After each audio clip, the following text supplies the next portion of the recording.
دا قربانی دا ډیر لوی فضیلت لري احادیث مبارکو کې د دې لوی فضیلت راغلي عائشہ صدیقہ رضی اللہ تعالی عنہ فرمائی وان رسول اللہ صلی اللہ علیہ وسلم نبی علیہ الصلوۃ والسلام قال فرمایلی دی ما عمل آدمی من عمل یوم النحر احب الى الله من احراق الدم عائشہ صدیقہ رضی اللہ تعالی عنہ فرمائی نبی علیہ الصلوۃ والسلام فرمایلی دی د لوی اختر فورز باندې الله تبارک وتعالی ته د قربانی نه ما سوا بل یو عمل محبوب نشته الله تبارک وتعالی ته په دغه ورځ باندې د ساروي وینه تو یول چې څومره محبوب دی او خوښتي ورته دومره ورته بل عمل خوښو نشته دی او بیا نبی علیہ الصلوۃ والسلام فرمایل وانه لیاتی یوم القیامة بقرونها واشعارها وازلافها نبی علیہ الصلوۃ والسلام فرمایل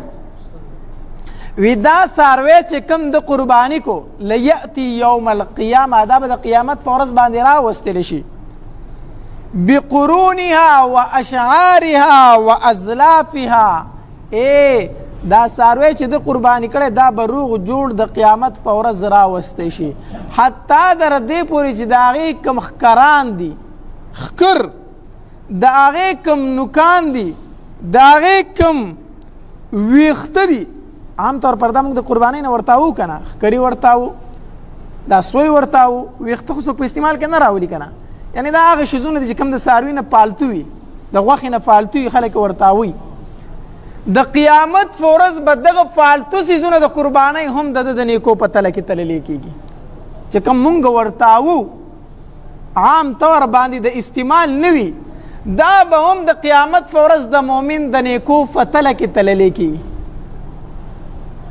او بیا نبی علیہ الصلوۃ والسلام فرمایل وان الدم ليقع من الله بمكان قبل ان يقع على الارض فطيبوا بها نفسا او كما قال عليه الصلوۃ والسلام نبی علیہ الصلوۃ والسلام فرمایل داوینا چې دا لازم کې ته نوې رسیدلی چې د الله دربار کې دا قبول شوی وان الدم ليقع من الله بمكان قبل ان يقع على الارض نبی علیہ الصلوۃ والسلام فرمایل داوینه لا د ساروی چې ته په چاړه رو کاږي د مړی نه چې داوینه روانه شي دا لازم کې رسیدلی نه د الله په دربار کې دا قبول شي دومره دا عمل الله تبارک وتعالى زر قبلې دا قربانی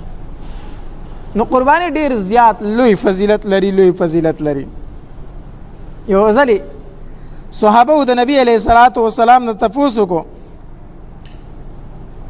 بما هذه الاضاحی دا الله پاک پیغمبر دا قربانی څه شه دي لې اختر راشي یوم النحر راشي مونږ دا ساروی لاله ویني تو یو د دې څه فائدہ ده دا څه شه دي د دې خراته لک تاریخ بیان کړه نبی علیہ الصلوۃ والسلام تو فرمایل وی سنت ابیکم ابراهیم علیہ الصلوۃ والسلام دا تاسو د پلار او د نیکه د ابراهیم علیہ الصلوۃ والسلام سدي سنت اوس درته ما وویل چې ابراهیم علیہ الصلوۃ والسلام چې کله اسماعیل علیہ الصلوۃ والسلام قربانی کو ذبح کوي نو هغه منظر الله تبارک وتعالى ته خوښ شوی دا هغه ننداره الله تبارک وتعالى ته خوښ شوی دا داغه عمل الله تبارک وتعالى ته دومره خوښ شوی دی چې تر قیامت پورې په تمام مؤمنانو باندې لازم کړی دی ودا تاسو د پلار د ابراهیم علیه السلام سدي سنت هغه زوی علاله او تاسو ساروی علاله وای نو صحابه تاسو کوي فما لنا فيها یا رسول الله د الله پاک پیغمبر زمونږ د پاره پکې سشته کنه صرف د ابراهیم علیه السلام هغه سنت ژوندې کو زمونږ د پاره پکې اضافي ثواب شته یا د ابراهیم علیه السلام هغه سنت هغه راژوندې کو نو نبی علیه السلام ورته فرمایي بكل شعره حسنه تاسو لره په هر ویخته باندې صدا نیکی ده د غوی په ملا باندې چې څومره ویخته دي په دې هر ویخته په بدل کې تعالی صدا نیکی ده نو صحابه خو د نیکو ډېر حرصناک کنه نو هغوی تپوس کو وفصوف یا رسول الله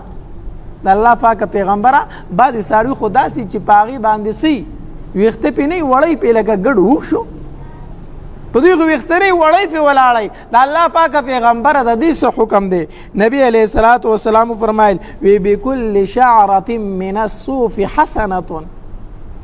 نبی علیہ الصلوۃ والسلام فرمایل اے دا وړی نه د ګډ په شا چې کومه ولاړه ده او په دې باندې د پاسه دا نری پشم غونته ښکاري